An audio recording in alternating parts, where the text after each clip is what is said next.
दोस्तों अस्सलाम वालेकुम, नमस्कार, आदाब। मैं हूं मौलाना साजिद रशीदी और आप देख रहे हैं मेरा चैनल MSR न्यूज़। आज एक टीवी चैनल पर एक प्रोग्राम हुआ कचहरी के नाम से। उसमें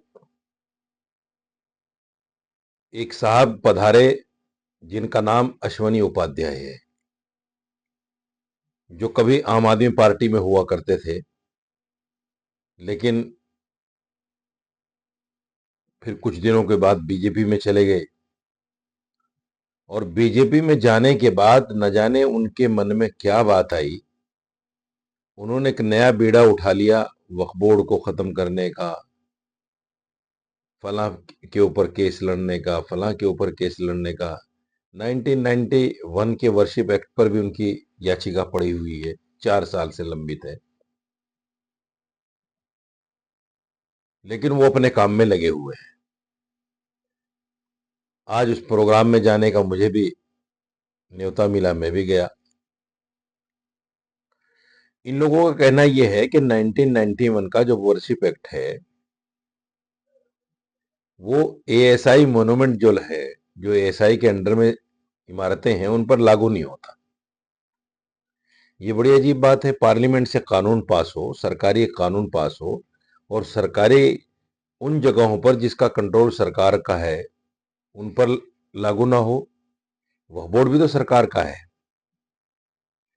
अगर ASI सरकार की एक ऑर्गेनाइजेशन है, एक शाखा है, तो ऐसे ही वक्फ बोर्ड भी है।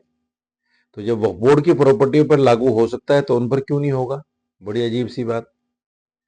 और आज तो इन्होंने हद कर दी। इन्होंने कहा कि ये तो वर्शिप के लिए है, पूजा के लिए है, और मस्जिदों में पूजा होती नहीं, मस्जिदों में तो नमाज पढ़ी जाती है।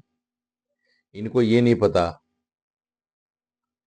कि हिंदी में इबादत करने को पूजा करना कहते हैं। खैर, बहरहाल इनके बाद में मेरा नंबर आया। मैंने 2-3 बातें उनके सामने ऐसी रखी कि जिसका उनके पास जवाब नहीं बन पाया। बहरहाल हम ये वीडियो देखते हैं पहले और फिर इस पर टिप्पणी करेंगे। दोनों पक्षों की तरफ से यहां पर याचिका लगाई गई है। अब सवाल यहां पर यह है कि क्या आपको लगता है कि इस एक्ट में बदलाव की जरूरत है, और अगर नहीं है तो क्यों नहीं है? देखिए, नीति आयोग की 2018 की एक रिपोर्ट मैं आपको बताता हूं। नीति आयोग ने कहा है कि देश की न्यायालयों में 5 करोड़ केसेस लंबित हैं। 5 करोड़ 2018 में था। अभी ये बढ़कर हो सकता है 6-6.5 करोड़ हो गई हो।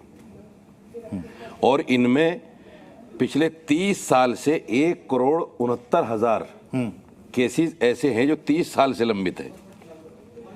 ये देश का दुर्भाग्य है कि जो असल मुकदमे हैं जी, जो असल मामलात हैं, जो लोग 15 साल से 20 साल से 30 साल से जेलों में सड़ रहे हैं, जिनकी कोई सुनवाई नहीं हो रही है, 30 साल से लंबित है। लेकिन मस्जिद का मामला 2 घंटे में सुना दिया जाता है कि साहब इसका सर्वे कर लो, इसका ये काम शुरू कर दो। ये देश का दुर्भाग्य है। ये देश का दुर्भाग्य है। ठीक है, दूसरी बात, ठीक, नहीं, मैंने शुरू में ही कहा सर कि चूंकि समय बहुत कीमती है कोर्ट का, इसलिए बिल्कुल कम शब्दों में संक्षेप में अपनी बात रखें ताकि मैं बाकी मेहमानों का भी रुख कर सकूं। अगर कोर्ट के आदेश पर कोई सर्वे होता है तो सर्वे होने में कोई दिक्कत है कि अदालती आदेश में, या फिर सड़क पर निकल करके लोग वहां पर पत्थर चलाएं, गोली चलाएं, दंगा करें? देखिए, देश में कानून है ऑलरेडी, 1991 का। स्वरूप नहीं बदला जा सकता। जब स्वरूप नहीं बदला जा सकता तो सर्वे का क्या मतलब? सर्वे का क्या मतलब? या तो आप पहले पार्लियामेंट, लेकिन वो तो अदालत के आदेश से हो रहा है। या तो पार्लियामेंट से कह के, चूंकि मोदी गवर्नमेंट तो ये लोग कहते हैं हमारी गवर्नमेंट है, हिंदुओं की गवर्नमेंट है, तो बदलवा लीजिए कानून। कोर्ट में चल रहा है। नहीं, चुप रहिए। कोर्ट में जब आप बोले कोर्ट में चल रहा है। जब मामला साफ हो जाएगा तो आप ये कह रहे हैं मामला कोर्ट में चल रहा है तो कोर्ट का फैसला है, या फिर संसद से कानून बदल जाए? संसद से कानून बदल लीजिए या उसका इंतजार कर लीजिए। ठीक है, कुछ छोटा सा जवाब आपसे चाहूंगा अश्विनी उपाध्याय जी। इस मामले में कोर्ट ने सरकार का भी पक्ष जाना था, सरकार की राय मिल गई कोर्ट को? सरकार की राय कोर्ट को नहीं मिली है और नहीं मिली अभी तक। और कितने दिन हो गए नहीं मिली सरकार की राय? 4 साल हमारी पीएम 4 साल तक 2020 4 साल हो गए, लेकिन सरकार की राय इस पर अभी तक हाँ, नहीं लेकिन मैं उसका उत्तर दे देता हूँ। जी। जैसे हिंदी में कहते हैं मौनम स्वीकार लक्षणम, जी। ऐसे अंग्रेजी में एक डॉक्ट्रिन है साइलेंस इज एक्सेप्टेंस। तो हमारी पीआईएल पे 4 साल से सरकार जवाब नहीं दे रही है, तो इसका मतलब जो हमने ग्राउंड रेज किए हैं सरकार उससे सहमत है। जी ठीक है, इसका मतलब सरकार उससे सहमत मैं फिर यहाँ पर आ रहा हूँ। अश्वनी उपाध्याय जी, हाँ। आपको ये बात समझनी चाहिए। आप कहते हैं हमारी सरकार है और 4 साल से आपकी सरकार जवाब भी नहीं दे रही, तो आपको कम से कम इस बात से समझ लेना चाहिए। सुनिए, आपको समझ लेना चाहिए कि आपकी सरकार आपकी इन बेकार बातों का जवाब ही नहीं देना चाहती। चलो वो तो कोर्ट में पता लेना चाहिए, तो कोर्ट में पता चलेगा। नहीं कामरान जी, अब इन्होंने कहा कि अगर सरकार जवाब नहीं दे रही है तो चुप्पी का मतलब, मौन का मतलब है कि मौन समर्थन है। मौन समर्थन है क्या? लेकिन उनकी भी दलील है कि हो सकता है कि सरकार के लिए ये याचिका का कोई मतलब ही नहीं है। देखिए, सरकार जो है सुप्रीम कोर्ट के अंदर बहुत सारे मामलों में जो है जवाब नहीं देती है और वो चीजों को निलंबित रखना चाहती है ताकि जो है इस तरह से हिंदुस्तान के अंदर जो है अफरा तफरी मची रहे, लोग जो है भ्रमित होकर एक दूसरे से लड़ते रहें और जो कहते हैं एक हिंदू मुस्लिम की जो है आपस में जो है कहते हैं लड़ते रहें और जो कहते हैं उनका वोटों का पोलराइजेशन होता रहे, वोटों का पोलराइजेशन होता रहे। अब देखिए, जब से विवाद सामने आया ना, ऐसे जो जैसे याचिकाओं की लिस्ट लंबी होती जा रही है, तो इसको लेकर के कई बयानात भी सामने आ रहे हैं। एक बयान है मौलाना अबू तालिब रहमानी का। देखिए, जहाँ तक आप संसद या सड़क की बात कर रहे हैं तो लोकतंत्र के अंदर, थोड़ा जोर से बोले, लोकतंत्र के अंदर जो भारतीय लोकतंत्र के अंदर हर किसी को अपनी बात कहने का अधिकार है और इसके अंदर प्रोटेस्ट करने का भी अधिकार है और हर तरह की बात रख करके अपनी संसद के आगे। का मतलब क्या कि सड़क पर उतर? प्रोटेस्ट का मतलब यही है, प्रोटेस्ट का मतलब यही है कि कोई भी, अब मुझे बात पूरी करनी चाहिए, कोई भी बात अगर कानून के खिलाफ होती है, जैसे सपोज जो प्लेसेस ऑफ वर्शिप एक्ट की जिसकी बात इस कचहरी में हो रही है, ये एक्ट पार्लियामेंट ने बनाया था और कॉन्स्टिट्यूशन के अंदर रहते हुए बनाया था। क्या किसी भी वकील को, किसी की भी पक्ष को क्या ये अधिकार है, अगर वो कॉन्स्टिट्यूशन पे भरोसा नहीं करता है, भारत के संविधान पर भरोसा नहीं करता है, तो वो कुछ भी करे, नो प्रॉब्लम। सुन ली, एक मिनट, आपके बीच में नहीं बोले। साहब ने कहा कि भाई सरकार चाहती है पोलराइजेशन होता रहे, ये सही बात है। आपको संविधान के ऊपर भरोसा नहीं है, इसलिए आप एक संवैधानिक पार्लियामेंट के जरिए बनाए गए कानून के खिलाफ जा रहे हैं कोर्ट के अंदर, तो यही संविधान की अवधारणा के बिल्कुल खिलाफ बात होती है। अगर आप नहीं मान रहे हैं, नहीं, वो आपका काम है, आप भी सड़क पर जा सकते हैं, कोई दूसरा देश के अंदर रोजाना 350 से ज्यादा जो है कोर्ट से परेशान होकर के पुरुष आत्महत्याएं कर रहे हैं। अतुल सिंघानिया का मामला अभी पूरा आपने कहा ना कि आप भी सड़क पर जा सकते हैं। आपने कहा ना कि आप भी सड़क पर जा सकते हैं। मैं यहाँ पर जरा ऑडियंस से भी सवाल ले लेता हूँ। एक मिनट बात पूरी करें, जल्दी से बात पूरी करें, जल्दी से 10 सेकंड में बात पूरी करें। 3 करोड़ बच्चों ने आज तक स्कूल नहीं देखा है 14 साल तक के, और देश के अंदर 60,000 स्कूलों को बंद किया है पिछले साल 10 साल के अंदर। क्या आपने कोई सर्वे की पिटीशन लगाई है कि कितने बच्चे स्कूल के अंदर पढ़ रहे हैं? क्या ये फैसला कोर्ट से होना चाहिए या सड़क पर होना चाहिए? हमारे पास ऐसा तो नहीं होना चाहिए, क्योंकि संविधान और जो कोर्ट में जो हमारे जज साहब बैठे हैं, अगर वो सुनवाई कर रहे हैं तो उन्होंने कुछ सोच और समझ के साथ ही फैसला दिया होगा। ठीक है, तो इसको मानना तो चाहिए, लेकिन हमें ये भी देखना होगा कि कोर्ट तो कहीं पक्षपात नहीं कर रहा है। 2 घंटे में किस तरीके से सुनवाई हो जाती है और कलेक्टर क्या सिर्फ इसी इंतजार में बैठे हुए? मैं रशीदी साहब, मैं आपसे एक सवाल लेना चाहता हूं, क्योंकि असदुद्दीन ओवैसी ने कहा कि कल को यह भी हो सकता है कि मुस्लिम पक्ष कुछ मंदिरों में दावा कर दे कि साहब इसके नीचे मस्जिद थी या इसके नीचे बौद्ध विहार था, फिर क्या होगा? क्या ऐसा दावा मुस्लिम पक्ष ने अभी तक किया है क्या? मैं इसका भी जवाब दूंगा। 2 बच्चों ने अभी, एक बच्चे ने सवाल किया। मैं ये कहना चाहता हूं, बेटा इसको अच्छी तरह समझ लीजिए। बाबरी मस्जिद का जब फैसला आया, 4 बातें मुख्य रूप से सर कोर्ट ने कही। एक कहा कि 1949 में जो मूर्तियां रखी गई थी वो गलत तरीके से रखी गई। नहीं, झूठ बोल रहे हैं। बाबरी मस्जिद को गलत तरीके से तोड़ा गया, साफ झूठ है। और जिन लोगों ने, जो लोग इस कॉन्स्पिरेसी में शामिल थे, उनके खिलाफ कार्रवाई होनी चाहिए। साफ झूठ है। ये 4 चीजें मुख्य रूप से कही। झूठ बोलना हराम है। लेकिन फिर भी फैसला सर कोर्ट ने क्या कहा कि ये जगह हम मंदिर को देते हैं। मुसलमान खामोश है ना, मुसलमान ने माना उसको, हालांकि हमारे खिलाफ गया फैसला। लेकिन मुसलमान खामोश है। आपके किस लिए खामोश है? एक हमें मिनट, मिला। आप हर जगह मत आपको बोलिए। मस्जिद बनाने के लिए आप हर जमीन जगह दी ना मत सरकार ने। बोलिए। आप कुछ चुप रहिए। बोलने लायक ही नहीं हो। आप तो बोलने लायक ही नहीं हो। जज साहब इनको थोड़ा सा, आप बोलने लायक ही नहीं हो। आप देवी देवताओं के खिलाफ भाई खुलेआम साहब मंच में डेकोरम भद्दी मेंटेन गालियां देते हो। आप डेकोरम बोलने लायक ही नहीं हो। सुनिए, डेकोरम मेंटेन कीजिए। और मैं फिर बता रहा हूँ, देवी डेकोरम देवताओं मेंटेन के खिलाफ कहीं भी अब ये कोई बदजवाबी बिल्कुल बर्दाश्त नहीं की जाएगी। बस बता रहा हूँ। कौन अब भी आपके देवताओं का अभी वो अपनी दलील रख रहा है। जिस माँ का आप पूजा करते हो, नहीं, अभी हिंदू उस अभी वो अपनी दलील रख रहे हैं, दलील रखने दीजिए। बलात्कार करता है। मैंने इनके खिलाफ शिकायत दर्ज की है। जल्दी इनके ऊपर एफआईआर भी होगी इनके ऊपर। खुले मन से बात करते हैं देवी देवताओं का अपमान नहीं। एक सेकंड, विष्णु गुप्ता जी, एक सेकंड। साजिद रशीदी जी, भाई साहब धमकी हम भी दे सकते हैं। धमकी नहीं दे रहा हूँ, मैं कोर्ट जा रहा हूँ। आप धमकी हम भी दे सकते हैं। देवी देवताओं का अपमान आप करोगे। चुप रहिए। देवी देवताओं का अपमान करोगे। कोई किसी मजहब अपमान नहीं कर, चुप रहिए। अपमान बर्दाश्त नहीं होगा। नहीं, बिल्कुल बर्दाश्त नहीं करेंगे। आपको ये पता नहीं कि जो सामने बैठे हैं आप तो बातें करते जा रहे हैं। चुप रहिए आप। पुलिस कंप्लेंट ये कंप्लेंट किया करिए ना, 50 कीजिए। कचहरी है, इसका कंप्लेंट की 50 कीजिए। डेकोरम है, इसका देवताओं के बारे में सोच समझ के बोल रहा है। विष्णु गुप्ता जी, विष्णु गुप्ता देवताओं के बारे में बर्दाश्त नहीं है यार, ये एक सेकंड, जिन देवताओं की हम पूजा करते हैं, माता की पूजा करते हैं। एक सेकंड विष्णु गुप्ता जी, विष्णु गुप्ता जी, कैसे लोगों को बिठा लेते हो? कोई यहाँ पर कुछ नहीं कह रहा, किसी को हक भी नहीं है।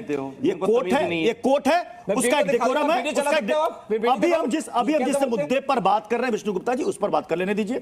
मेरा अगला सवाल है रशीदी जी, एक सेकंड, सर बाबरी का फैसला आ चुका है। दूसरा और सबसे अहम सवाल जो बार बार यही पूछा जाता है कि क्या मुस्लिम पक्ष को डर लगता है कि अगर साइंटिफिक तरीके से सर्वे हो जाए किसी मस्जिद के नीचे XYZ या कोई भी मंदिर हो जहां पर दावा किया जा रहा है, और अगर वहां पर ऐसे प्रमाण निकल जाए कि वहां पहले मंदिर था, तो फिर आपको देना पड़ेगा। क्या इसी वजह से वो मामले को शुरू होने से पहले ही खत्म कर देना चाहता है? मैं फिर कहता हूं, माननीय सुप्रीम कोर्ट का मैं बहुत आभार प्रकट करता हूं कि बाबरी मस्जिद केस में सुप्रीम कोर्ट ने यह भी कहा कि हमें ऐसा कोई साक्ष्य नहीं मिला कि मंदिर तोड़ के मस्जिद बनी हो। इन लोगों के झूठ का जो पर्दाफाश हुआ, इनके मुंह पर करारा तमाचा लगा, लेकिन इनको फिर भी चैन नहीं है। मैं फिर भी कहता हूं, मैं उसके बाद भी कहता हूं, अगर कोर्ट हमारे खिलाफ फैसला देगा हम फिर भी मानेंगे। एक बार सुनिए, मंदिर तोड़ के मस्जिद बनाई गई। एक सेकंड, मैंने पहले कहा था ना कि वो लगातार झूठ बोल रहे हैं, शायद इन्होंने पढ़ाई नहीं है अयोध्या जो जजमेंट है। एक बात मैं बताता हूं, माननीय जज साहब बैठे हैं, कोई भी कानून आपका कोर्ट का दरवाजा नहीं बंद कर सकता। प्रत्युष जी, आपको एक अल्टरनेटिव रेमेडी मिलती है, जैसे आर्बिट्रेशन एक्ट है, वो कहता है कि आप सीधे कोर्ट नहीं जाओगे, पहले आर्बिट्रेशन करोगे। वक्फ एक्ट वैसे महाघटिया कानून है, लेकिन फिर भी एक रास्ता देता है कि आप वक्फ बोर्ड, वक्फ ट्रिब्यूनल जाओगे। ये कानून न तो आर्बिट्रेशन की परमिशन देता है, न कहीं किसी बोर्ड, किसी, मैं तो कह रहा हूं कि इसका नाम प्लेस ऑफ वर्शिप एक्ट है ना, पूजा स्थल कानून। एक पूजा बोर्ड बनना चाहिए था, एक पूजा ट्रिब्यूनल बनना चाहिए था, उसमें हमें जाने की छूट मिलनी चाहिए थी। कोर्ट का दरवाजा बंद किया तो कम से कम एक place of worship board, place of worship tribunal होना चाहिए था। इसे हमने चैलेंज किया, और ये कांग्रेस का सबसे बड़ा देश विरोधी कानून है। कांग्रेस 1990 में जो राम मंदिर मूवमेंट हुआ था ना, उस राम मंदिर मूवमेंट से बदला लेने के लिए 1991 में माइनॉरिटी कमीशन एक्ट बनाया, 1991 में प्लेस ऑफ वर्शिप बनाया। प्रोफेसर रेणु, मैं आपसे समझना चाहूंगा कि अगर सर्वोच्च न्यायालय ने कह दिया कि साहब ये जो कानून है ये नहीं बदलेगा, ये खत्म नहीं होगा, सबको ये मानना पड़ेगा, और अगर अदालत ने कोई दिशा निर्देश जारी कर दिया कि जितने भी इस तरह की याचिकाएं डाली गई हैं उन याचिकाओं को वापस ली जाए, आप इसे मानेंगे? मैं करेक्ट कर दूं, हाँ या ना? आप ये कानून रूप की बात नहीं करता। दो राय नहीं है तो मानना ही पड़ेगा। नहीं पड़ेगा। कल को हो सकता है ये भी सवाल उठाया जाएगा कि हम फिर से पुनर्विचार याचिका डालेंगे। मैं फिर से कह दूं, ये रूप की बात नहीं करता, स्वरूप की बात करता है। रूप दिखता है, स्वरूप के लिए जांच करना पड़ता है। ये करेक्ट की बात करता है। जवाब को बोलने दीजिए। नहीं, चूंकि आप लोग यही कहते हैं ना कि मुस्लिम पक्ष अदालत के आदेश को नहीं मानता। मोड़ पर पहुंच चुके। अब मैं ऑनरेबल जज साहब से मैं अनुरोध करूंगा, सर आपने सबकी दलील सुनी, इस पूरे बहस को सुना, सर अब आपका फैसला, एक सेकंड, अब जज साहब के फैसले की बात, इस्लाम की बात करो।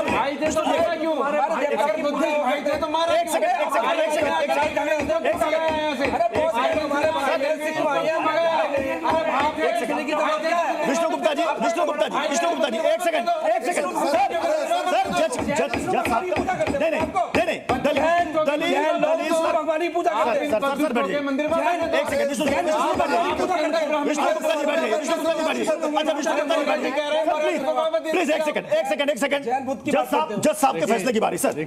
दोस्तों, आपने सुनी ये वीडियो, आप इसमें देखिए, एक सीधी बात है कि प्लेसेस वर्शिप एक्ट जो है 1991 का, इसका मतलब ये है, और कहा गया था उस वक्त में बाबरी मस्जिद का फैसला देते हुए भी जस्टिस गोगोई ने इस बात को दोहराया कि 1991 का जो प्लेसेस वर्शिप एक्ट है, उसका मतलब ये है कि जो इमारतें जिस हाल में हैं मजहबी, 1947 में जिस हाल में थी, वो जो कि तो रहेंगे, उन पर कोई याचिका नहीं लगेगी।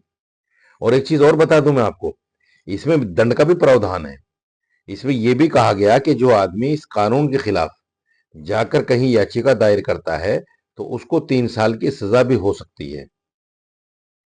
तो जितने ये याचिका करता है, अगर कानून की नजर से अगर अच्छे जजेस बैठे हो सामने, तो वो इनको 3-3 साल की जेल कर सकते हैं। लेकिन वो जजेस तो बेचारे इंतजार में बैठे हैं कोई मस्जिद का केस लेकर आए और हम उस पर मस्जिद के खिलाफ फैसला दें, और जैसे ही हम रिटायर हों, या तो हमें राज्यसभा मिल जाए, या हमें एमपी का टिकट मिल जाए, या पार्टी में कोई अच्छा ओहदा मिल जाए। इस इंतजार में बैठे हुए, क्योंकि देख लिया सबने, बाबरी मस्जिद में केस में जो जस्टिस गोगोई थे, उनको राज्यसभा दे दी गई, और उसके अलावा भी अंदर खाने क्या कुछ नहीं हुआ होगा। तो ये जजेस जो है इस तरह के इंतजार में रहते हैं। अभी आपने देखा होगा कि इलाहाबाद हाई कोर्ट के जज शेखर ने बड़ी अजीब बात कही, बेतुका बयान दिया कि हम अपने बच्चों को अच्छी बातें सिखाते हैं, हम अपने बच्चों को किसी भी तरह की कोई मारधाड़, कोई बुरी बात नहीं सिखाते, और दूसरी तरफ मुसलमान अपने बच्चों को वध करना सिखाते हैं जानवरों का। ये इतनी बेतुकी बात है, यानी कुर्बानी को उन्होंने वध करना कहा है।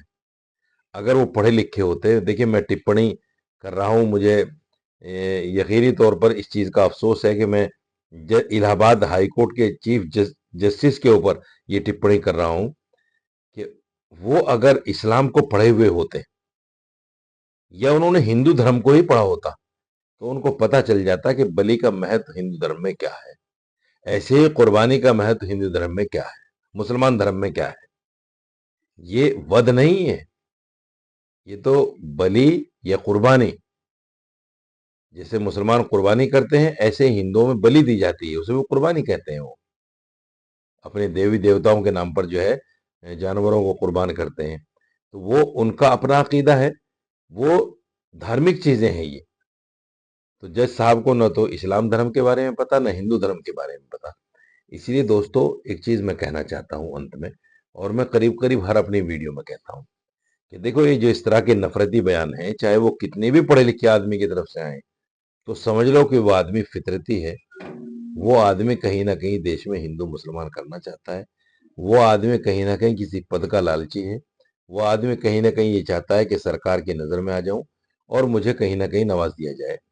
वो आदमी खाली फेम लेना चाहता है, टीवी पर रहना चाहता है। ये 1991 का जो प्लेसेस वर्शिप एक्ट है, ये इस बात के लिए कटिबद्ध है कि बाबरी मस्जिद के अलावा जितनी भी मसाजिद हैं, उन तमाम के खिलाफ याचिका भी नहीं डाली जा सकती, और जज उनको सुन रहे हैं बार बार। तो ये कहीं ना कहीं जो जनसंघी सोच लोगों में घुस गई है, वो कहीं ना कहीं जजों के अंदर भी आ गई है। और इसी तरह से आपने देखा होगा, जिस तरह पुलिस ने नंगा नाच किया संभल के अंदर, तो वो सारी चीजें हैं कि उनके दिमाग में वही फितना है, मुसलमानों को जलील करना, मुसलमानों को मारना, मुसलमानों को गालियां देना, मुसलमानों को बुरा भला कहना, हिंदुओं की नज़र में ये बताना और जताना कि हम हिंदुत्ववादी हैं, हम हिंदुत्ववादी को सपोर्ट करते हैं, हिंदुइज्म को सपोर्ट करते हैं, उसके लिए ये कर सकते हैं, उसके लिए वो कर सकते हैं। ये सब लोग इस तरह के नफरती लोग हैं। इनको ये पता नहीं कि देश में जितने लोग हैं, हिंदू, मुस्लिम, सिख, ईसाई, इन सब लोगों ने मिलके देश को आज़ाद कराने की कोशिश की है, आज़ाद कराने में अपना बलिदान दिया है। सबका है ये मुल्क। इसीलिए राहत इंदौरी ने कहा है, सभी का खून शामिल है यहाँ की मिट्टी में, किसी के बाप का हिंदुस्तान थोड़ी है। तो मान जाएं ये लोग, नहीं तो सही कहा है मौलाना अबू तालिब रहमानी ने कि अगर तुम संसद में मुसलमानों के खिलाफ कोई कानून पास कर सकते हो तो सड़कें हमारे लिए हैं। हम संवैधानिक तरीके से सड़कों पर निकलेंगे, करोड़ हा करोड़ की तादाद में तमाम मुसलमान अपने बीवी बच्चों को लेकर निकलेगा और तुम्हें उस वक्त एहसास होगा, अंदाजा होगा कि मुसलमान क्या कर सकता है। मुसलमान पार्लियामेंट भी घेर सकता है, मुसलमान प्राइम मिनिस्टर का भी घेराव कर सकता है, मुसलमान सब कुछ कर सकता है, लेकिन संवैधानिक तरीके पर। संवैधानिक तरीके पर मैं किसी को भड़काना नहीं चाहता, मैं किसी को उकसाना नहीं चाहता, मैं साफ कह रहा हूं। लेकिन मुसलमान खामोश है इसलिए कि देश में गृह युद्ध जैसी स्थिति न पैदा हो जाए। ये तो बेवकूफ हैं, ये तो अज्ञानी लोग हैं जो इस तरह की हरकतें कर रहे हैं।